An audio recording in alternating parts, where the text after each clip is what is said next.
Author's note. Dear reader, before I tell you why I wrote this, I want to tell you a few fun facts about this book, which is, I wrote ports 1, 2, and 5 in Gahanna, Ohio, where I am from, and ports 3 and 4 in Ypsilanti, Michigan, where, at the time I finished writing this, I was a freshman at Eastern Michigan University. Now, something you may have noticed about this book is that I brought up other religions multiple times, but it was one religion I never brought up, and that religion was Judaism. The reason for that is because I am Jewish and pretty religious too, because I go to synagogue almost weekly and I believe in God and the afterlife, but I didn't want to admit it in the book because of some of the things I wrote about in this book was an allegory to some of the things like crazy Hasidic Jews do, like the crazy Orthodox kind, which is things like segregating themselves from society as Werists do. And remember how in the first chapter, Marcus said when they had a guest over, they had to dress in a way where they had to dress in a suit and tie and wear a hat, as Marcus did when he was Dr. Marcassius. Well, I meant that for them to dress a little bit like Hasidic Jews. That way, the whole idea of saying Robbinsog-The is not real and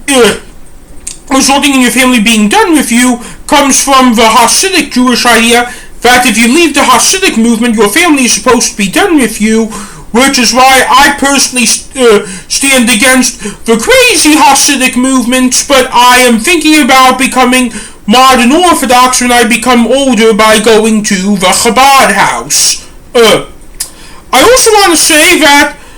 I wrote this because it was a way I was coping at the time during a 5-year war between me and Jewish obsessions about Jewish issues like intermarriage. Because the thing is that the conservative and Orthodox Jews make up, at the time I wrote this, I thought they made up only 1.5 million Americans, but now they make up probably more than that. And while the Reform movement made up the rest of the Jews, but they had an 80% intermarriage rate, but I've switched my views on that a bit, which is a problem for me because as much as Judaism means to me, I did not connect with Israel at all when I went there in 2015, which is why I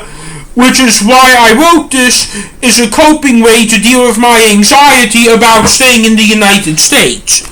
So the reason why I didn't bring up Judaism at all in Robbinsog-The is because I didn't want to admit the fact I was writing this book as a way to cope with my depression on issues surrounding American Jews, and I didn't want to admit the fact that a religious Jew who believes in God wrote this because most Jews in the entertainment and media industry are not believers in God or religious. Sincerely, Noah Brody.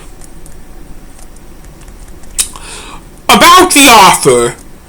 Noah Brody is an author from Gahanna, Ohio, but currently lives in Ann Arbor, Michigan, where I am a 2022 college graduate from Eastern Michigan University, and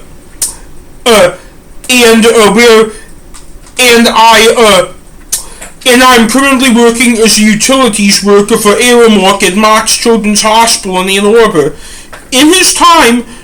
free time, Noah enjoys listening to music and playing billiard pool, and goes to synagogue about 3/4 of a mile from where I live in Ann Arbor almost every Shabbat. And also, like the Robbins, Noah has autism too, in the form of what is Asperger's syndrome, which is high functioning.